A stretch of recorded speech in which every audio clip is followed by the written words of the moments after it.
नमस्कार शेतकरी बांधवांनो, तर खरीप 2025 दुष्काळी तालुके नवीन यादी तर आलेली आहे. तर आता यादीमध्ये नाव आहे की नाही लगेच तुम्ही तपासा. तर आता या जिल्ह्यांमध्ये वाटप सुरू.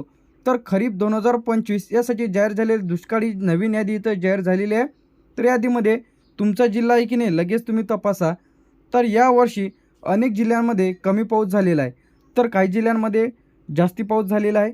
तर दुष्काळग्रस्त जे काही जिल्हे आहेत, तर अशा जिल्ह्यांमध्ये भरपाई वाटप ज्यामध्ये 50% कमी आहे, 33% जास्त नुकसान आहे.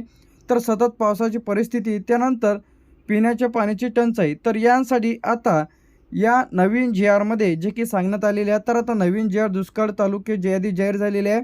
तर आता यामध्ये किती भरपाई इथं मिळणार आहे. तर विदर्भातील काही तालुके आहेत, मराठवाड्यातील अनेक भाग आहे, पश्चिम महाराष्ट्रातील कमी पाऊस प्रमाण क्षेत्र आहेत. तर यामध्ये जे की आता जिल्ह्यांचा समावेश आहे 2025 खरीप यामधील नागपूर, अमरावती, यवतमाळ, अकोला, बुलढाणा, वर्धा, चंद्रपूर झाल्याच्या नंतर आपल्या इथे गडचिरोली, जळगाव, धुळे, नंदुरबार, छत्रपती संभाजीनगर, जालना, बीड, लातूर, धाराशिव, तर या जिल्ह्यांचा समावेश आहे. यानंतर नांदेड, परभणी झाल्याच्या नंतर हिंगोली.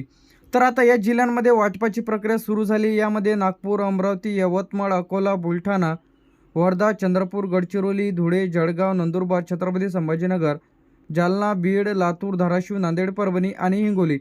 तर आता प्रक्रिया सुरू आहे, म्हणजे प्रोसेसिंगमध्ये आहे. तर हे जे काही जिल्हे आहेत, तर यामध्ये नाशिक, अहमदनगर, पुणे, सोलापूर, सातारा, सांगली, कोल्हापूर, तर हे जे लवकरच प्रक्रिया सुरू होणार आहे, तर या जिल्ह्यांमध्ये मिळायचं राहिलेले आहे. त्यानंतर मंजुरी अधिक मिळायची राहिलेली आहे आणि प्रतीक्षेत आहे. तर या जिल्ह्यांमध्ये ठाणे, पालघर, रायगड, रत्नागिरी, सिंधुदुर्ग, मुंबई शहर, मुंबई उपनगर, तर या जिल्ह्यांचा यामध्ये समावेश आहे. तर आता शेतकऱ्यांना किती आर्थिक मदत इथं मिळणार आहे ते आपण इथं जाणून घेऊया. तर यामध्ये आता कोरडवाहू शेतकरी, तर काय यामध्ये कोरडवाहू शेतकऱ्यांना 8.5 म्हणजे 6,800 प्रति हेक्टरी 2 हेक्टरच्या मर्यादेमध्ये. 3 हेक्टर जर तुमचं क्षेत्र असेल म्हणजे वावर असेल तर तुम्हाला मिळणार आहे फक्त 2 हेक्टरच्या मर्यादेमध्ये तिथं मिळणार आहे. किती? 6,800. बागायती शेतकऱ्यांसाठी 13,500 रुपये इथं मिळणार आहे. किती? 13,500 आणि कोरडवाहूसाठी 6,800 याप्रमाणे. तर आता अंतिम जी आर नुसार ठरते. तर आता जो काही जी आर इथं येईल त्यानुसार इथं ठरणार आहे. तर आता यामध्ये कोण पात्र आहेत. तर आता यामध्ये ज्या तालुक्यांमध्ये दुष्काळ घोषित केलेला आहे, तर असे जिल्हे यामध्ये त्याचप्रमाणे तालुके पात्र आहे. ई पीक पाहणी पूर्ण केलेली असणे आवश्यक आहे. जर तुमची ई पीक पाहणी केलेली नसेल तर तुम्हाला या योजनेचा लाभ मिळणार नाही. 7/12वर तुमची पिकाची नोंद असणे आवश्यक आहे. काय असणे आवश्यक आहे? तुमच्या 7/12वर पिकाची नोंद. बँक पासबुक आधारशी लिंक असणे देखील आवश्यक आहे. शेतकऱ्यांना मिळणारे जे काही लाभ आहे, तर त्यामध्ये आता पीक विमा भरपाई आहे. तर 17,000 रुपये या हेक्टरप्रमाणे शेतकऱ्यांना पीक विमा इथं मिळणार आहे. किती? 17,000 रुपये. त्यानंतर प्रति हेक्टरी मदत जी की 17,000 रुपये इथं.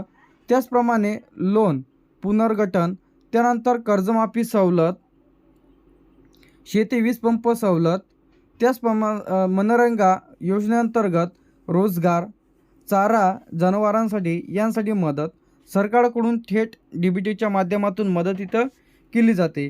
जर नाव यादीत नसेल तर तुम्हाला काय करायचं आहे, ज्यांचं कोणाचं नाव यादीमध्ये नाही आहे तर अशाने तलाठी कार्यालयामध्ये तुम्ही तुमची तक्रार नोंदवायची आहे किंवा ग्रामसेवक कृषी सहाय्यकाशी माहिती घ्या. त्यानंतर ई पीक पाहणी तुमची झाली की नाही तपासा. तहसील कार्यालयामध्ये लेखी अर्ज द्यायचा आहे. तर आता अर्ज कशा पद्धतीने द्यायचा आहे ते सुद्धा आपण इथं लेखी अर्ज पाहणार आहे. खालील शेतकऱ्यांना लाभ मिळणार नाही. तर आता यामध्ये कोणत्या शेतकऱ्यांना लाभ मिळणार नाही? तुमच्या तालुका दुष्काळग्रस्त घोषित नसलेला, म्हणजे तुमचा जर तालुका दुष्काळग्रस्त घोषित नसेल केला तर तुम्हाला या योजनेचा लाभ मिळणार नाही. ज्या तालुक्याचं नाव अधिकृत दुष्काळ यादीत नाही तर अशा तालुक्यांना या योजनेचा लाभ मिळणार नाही आहे.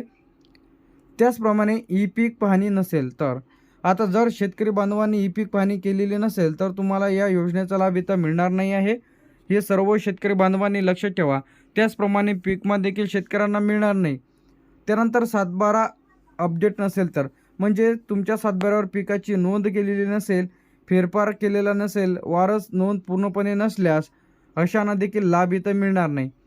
त्यानंतर बँक खाते आधारशी लिंक नसेल तर, म्हणजे तुमचे जे काही पैसे आहेत ते डीबीटीच्या माध्यमातून डायरेक्ट बेनिफिट ट्रान्सफरच्या माध्यमातून जमा केले जाते. जर तुमच्या खात्याला आधार लिंक नसेल तर तुम्हाला लाभ मिळणार नाही. खाते बंद असेल, IFSC कोड बदललेला असेल, चुकीचा दिलेला असेल तर लाभ मिळणार नाही. यानंतर शेती नसलेले किंवा अपात्र अर्जदार, म्हणजे तुमच्या नावावर शेतजमीनच नाही तर तुम्हाला या योजनेचा लाभ इथं मिळणार नाही. त्याचप्रमाणे फक्त भाडेकरू शेतकरी नोंद नसल्यास, म्हणजे तुम्ही जर भाडेतत्त्वावर जर करारनामा जर केला तरीसुद्धा तुम्हाला इथं लाभ मिळणार नाही जर तुम्ही नोंद केलेली नसेल तर. जास्तीत जास्त 2 हेक्टरपर्यंत मिळणार आहे. किती? 2 हेक्टरपर्यंत. सरकारी संस्थात्मक जमीन, तर यामध्ये जे काही सरकारी ट्रस्ट किंवा कंपनीच्या नावावर जमीन जे काही सामान्य दुष्काळ इथं लागू होत नाही. त्याचप्रमाणे पंचनामा न झालेल्यांना विशेष जे काही आहे यामध्ये ज्या शेतातील पंचनामे झालेलेच नाही तर अशांना देखील इथं पैसे इथं मिळणार नाही. तर आता तक्रार नमुना दुष्काळ मदत मिळण्याबाबत तुमचा तालुका लिहा, इथं तुमचा जिल्हा लिहा. दुष्काळ मदत योजनेअंतर्गत नाव समाविष्ट करण्याबाबत ज्यांचं कोणाचं यादीमध्ये नाव नाही त्यांचं, तर यामध्ये तुमचं संपूर्ण नाव तुम्हाला इथं टाकायचं आहे. XYZ तुमचं नाव टाका, राहणार टाका, तुमचा गट क्रमांक टाका, म्हणजे तुमचा सर्वे नंबर टाका, किती हेक्टर क्षेत्र बाधित झालेलं आहे ते टाका. त्याचप्रमाणे इथं तुमची दिनांक टाका आजची, तुमचं नाव, मोबाईल नंबर आणि साईन करा. तर आता इथं तुम्हाला कोरडवाहूसाठी 6,800 रुपये, किती? कोरडवाहूसाठी प्रति हेक्टरी 6,800, बागायतीसाठी 13,500 आणि फळविभागासाठी यायचं राहिलेलं आहे ते GR नुसार तर 2 हेक्टरच्या मर्यादित मिळणार आहे. तर आता हे जर आपण 6,800 2 हेक्टरच्या मर्यादेमध्ये मिळेल.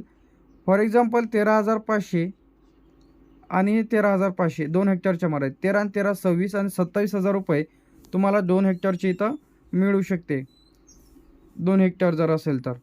तर आता यामध्ये जे काही सर्व शेतकरी बांधवांना भरपाई मिळेल असे नाही. जे काही पात्र तालुके आहे, पात्र जिल्हे आहेत, तर लगेच तुम्ही तपासा की आता यामध्ये तुमचा जिल्हा आहे की नाही व तुम्हाला कोरडवाहू, त्याचप्रमाणे दुष्काळ जाहीर तालुका, त्याचप्रमाणे जिल्हा तुमचा आहे की नाही व तुम्हाला मिळाले की नाही लगेच तपासा.